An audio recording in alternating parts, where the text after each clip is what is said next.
The recent altercation between a student and a lecturer at Unizik University yesterday has sparked conversations across all social media platforms. The incident, which escalated after the lecturer simply passed by the student and said, "Excuse me," raised deeper questions about discipline, respect, and the purpose of education in the first place, and in today's society. Let's put aside for the moment that the lecturer is old enough to be her father, a cultural and moral factor that should have warranted respect in the first place. Instead, we need to ask these very questions. Where did many Gen Z students get the audacity to talk back to their lecturers over trivial matters? Number 2, when did education become about ego instead of learning? 3, how did we reach to a point where students keep malice with their lecturers, those who are expected to teach and guide them? Then the last question is this: do many students even realize that their primary purpose of being in school is to learn and not to flex right and seek public validations? And what's even more alarming is the attempt of the student to manipulate public perception after the incident. In her defense, she claimed that while she was resisting, she felt her lecturer's or whoever's hand around her breast region. That is, if not for the video, maybe so many people would have believed the girl right now. This is modern day sorcery. It is something that is actually becoming prevalent in the society, where people, especially women, accuse men wrongly with the things that people can actually believe, because we are raising a gullible society where people easily believe stories without harnessing it. In a world and society where women are easily believed first and men are instantly seen as the perpetrators of the crime or wrongdoings, we must be careful with the narratives that can destroy lives without proof. If she hadn't filmed herself, the story could have taken a different turn, and the lecturer's career and long reputation might have been unjustly ruined.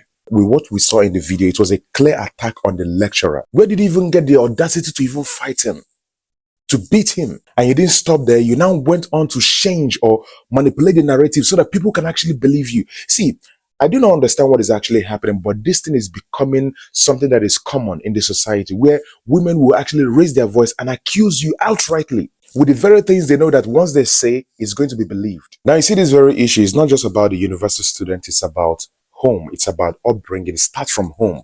I'll keep mentioning upbringing in such context. Parents must try to instill discipline, respect, and self-awareness in their children. A young lady who can openly disrespect, fight, and bite her lecturer is very likely to do worse to her own father. I see people raising opinions, saying things like, this kind of person, if she end up in marriage, must it be always about marriage? What about her own father? She don't get papa. If she doesn't respect the gray hairs, the status of the man, she wouldn't do so to her father too, if the father was alive. Now, it's also worth noting that incidents like this rarely involves male students. Even the most notorious cultists in Nigerian universities have an unspoken restraint when it comes to their lecturers, because they understand that any reckless action can cost them their education and their future. Ambition, having planned for yourselves. Any person you see that fights their lecturer causing any form of chaos in school without minding what is going to result to, ambition no day.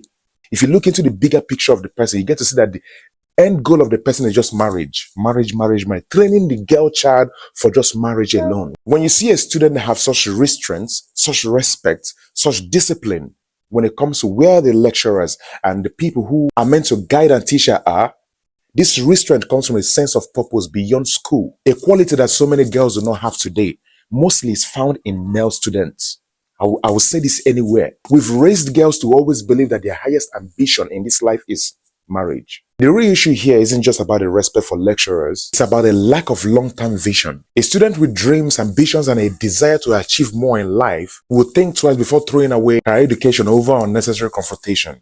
If a young woman can physically attack a lecturer and then attempt to ruin him through a false narrative, as far as I'm concerned, whatever that exists between a student and a lecturer should be more of a professional setting. What happens when she has an emotional connection with maybe her boss, friend, or even her husband? My advice to this kind of girls is that if your motivation for going to school is because others are going, not because you are driven to learn or improve yourself, then maybe you shouldn't be in school after all.